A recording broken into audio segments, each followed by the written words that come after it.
مورد انتظارترین گیم 2025. امروز میخوایم در مورد گیمی که خیلی منتظرش هستند صحبت کنیم. جدیدترین سری از سری جذاب اساسینز کرید شادو. این بار اساسینز قرار ما رو به قلمرو سامورایی ها و نینجا ها ببره، یعنی ژاپن. یوبیسافت قول داده که این سری از بازی داستان و گرافیک عمیق و به شدت جذابی داشته باشه. برای همین خیلی منتظر اومدنش هستند. یکم از خلاصه داستان بگیم. شما توی این سری از بازی یه نینجا هستید که به محفل اساسین ها ملحق شدید و انتخاب های شما نه تنها روی پایان بازی بلکه روی شخصیت اصلی هم تاثیر مستقیم میذاره.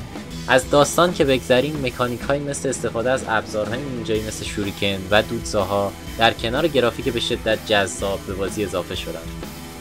یکی از بهترین ویژگی های این بازی جهان باز بودن بازیه که به شما اجازه میده به صورت آزادانه در ژاپن سفر کنید و از روستاهای کوچیک تا شهرهای بزرگ به همه جا برید.